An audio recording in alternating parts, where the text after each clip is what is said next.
Okay guys, the sun is setting over the night sky, or should that be the evening sky.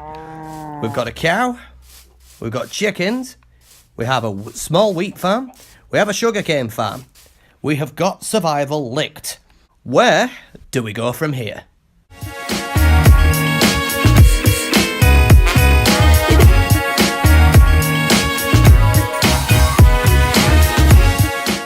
Right, okay. Let's have a look at what we can do. We've covered the very basics of survival. And what we can do now is we can carry on playing like this until the end of time. But there's no fun in that. So what we're going to do is we're going to find ways to have fun. What I should do is I should shut that door in case something tries to get in. Right, so we want to start adventuring, which is what Minecraft is all about. By the way, guys on YouTube, if you'd like to like, share, and subscribe to my channel, that would be great. Helps my channel grow, helps me reach more people. If you got any questions in the comments, just put them in the comments. So right now, I'm emptying my inventory of everything I feel I may need. Of everything I feel I may not need. Have I really got no torches? Well, first thing I want to be thinking about is coal mining then. Right, let's get rid of his iron ore as well. We don't specifically need that. And what we want to do is we want to take us 18 hay and make some bread. Sleep in his bed. One thing which is brilliant about the bed is how portable it is. You try carrying a single bed in real life. Right, so we've got 6 bread. That's good. We've got a, let's have a look at what else we got. We've got a sword. It's not in the greatest of conditions. We've got an axe. We've got a bow. We've got 4 arrows. We can pretty much handle our own. We've got no armour yet, but we've nearly got the iron ore that we need to create iron armour. We've got some zombie flesh. Now, I have a basic rule. Sorry, we've got a slight editing glitch. Now, once I have a breeding pair of chickens, I like to murder everything that I find. And look at this.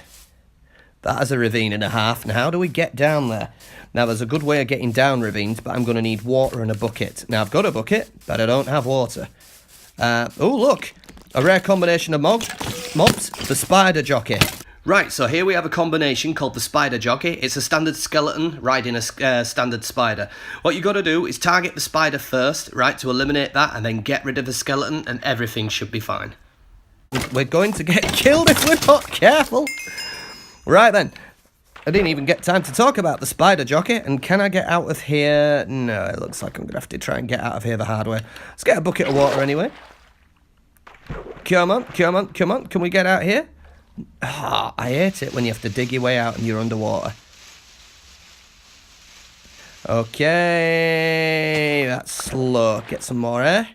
And we'll dig out of here. Don't worry yourself 2 seconds. Bingo. Alright, let's go over to this ravine.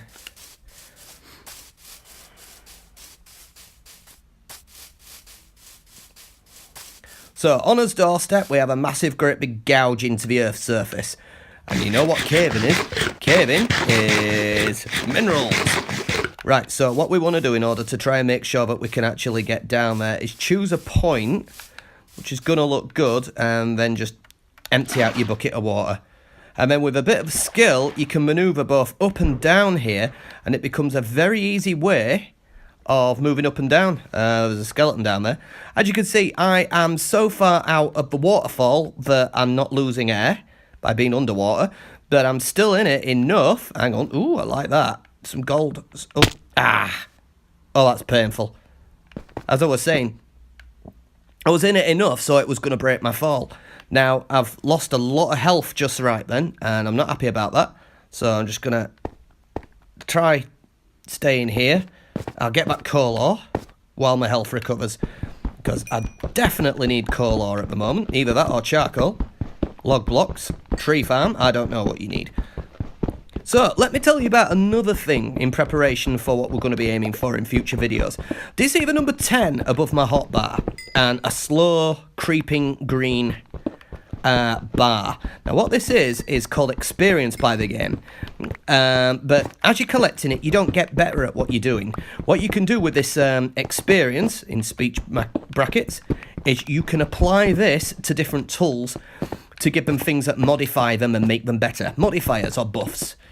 And basically what you need to be doing is getting a couple of items from the world in order to create an enchantment table in order for this to work. So, ooh, iron ore. Let's do that as well.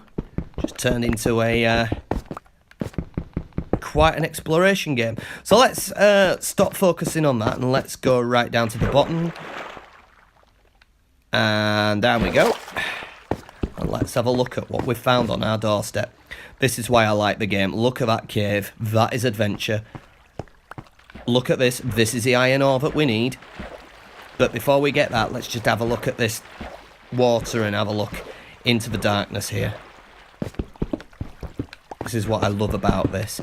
I think in real life, if I went caving, I would enjoy that as well. So we'll put a torch there and start realising just how big this is.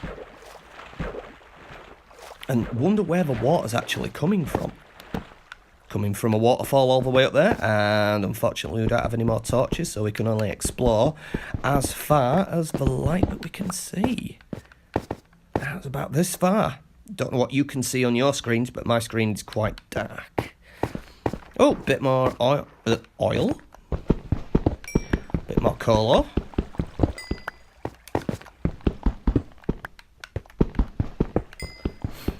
This is really, really good for me. So, I'm going to call this what it is for the rest of the game. This experience that we're collecting. I'm going to call it enchanting magic. But later on in the game, we're going to do an episode on the basics of enchanting. Then we're going to do one about all the tricks and tips that you can use. But for now, just be collecting it. And look at this. I did not see this when I came down here.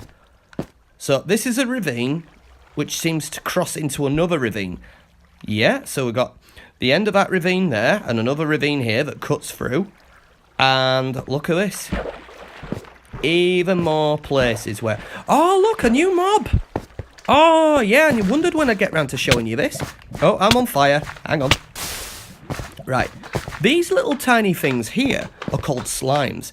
They come in 3 different sizes, right? They're an aggressive mob. When they see you, they'll have a go at you, but I don't think this small size does any damage to you. Oh, if only you could take them home as a pet. But as you can see in my inventory, I've got a slime ball, and the best thing about slime balls is that they can be used for a whole manner of different things. Another thing I like to do, although I can't do it right now, is I like to put a marker down wherever I've seen a slime, because the rules for slime spawning is a little bit weird. Have I got anything I can use as a marker? I can use some cobblestone. Yeah, just for now. I normally put 4 torches, 2 by 2. Right, what we're going to do is stick that there and hopefully remember what we're doing. Now, slimes.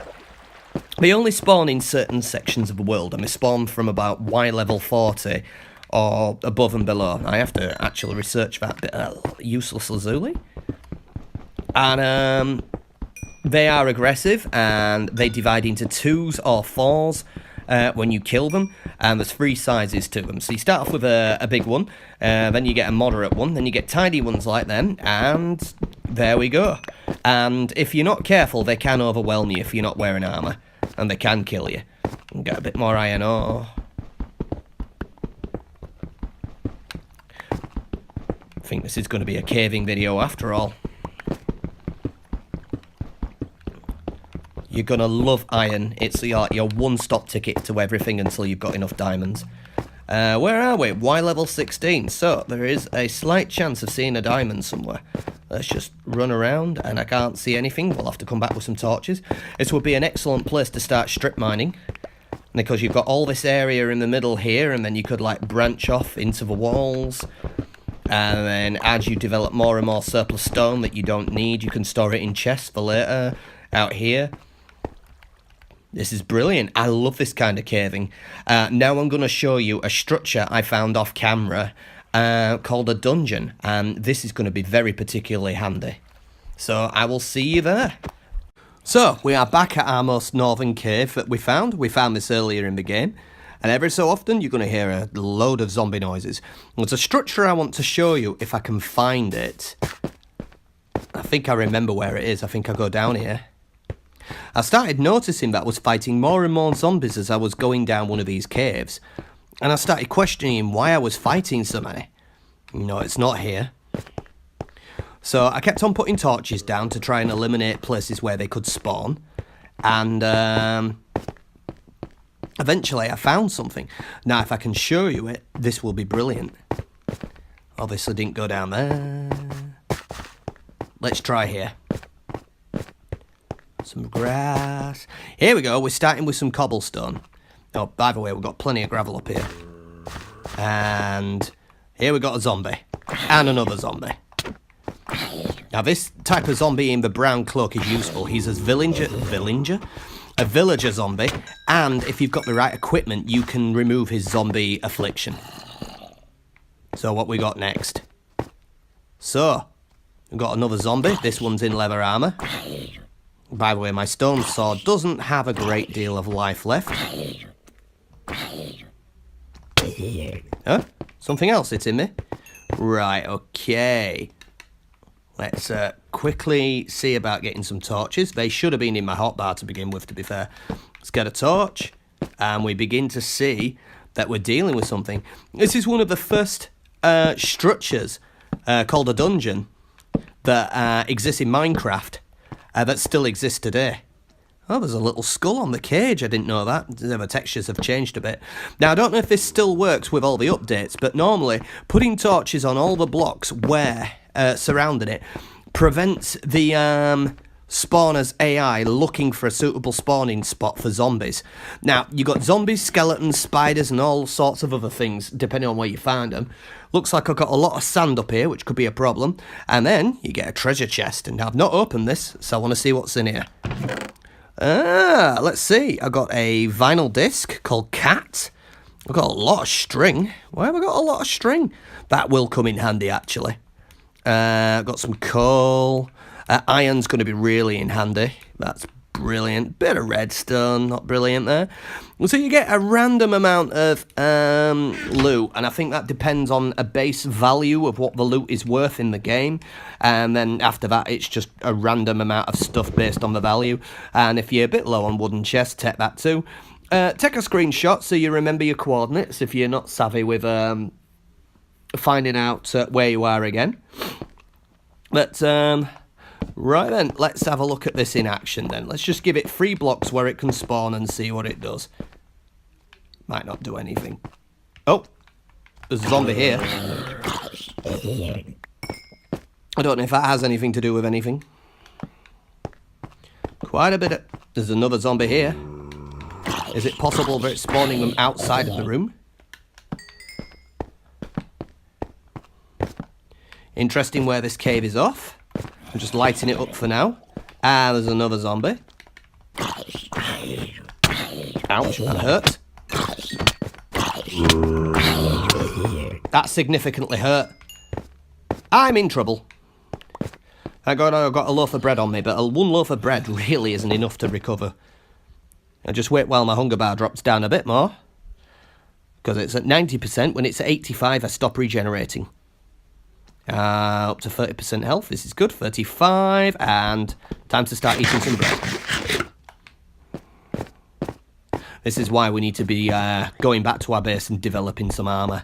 We'll be doing that soon. Nah, this hasn't spawned anything. I think it's because I have to take all the things away. The advantage of finding one of these is you can reconfigure this room with enough know-how and knowledge to keep spawning the enemy and keep manoeuvring them into a spot where you can attack them and they can't hurt you. So it means that, you know, you could get all sorts of bits off of zombies.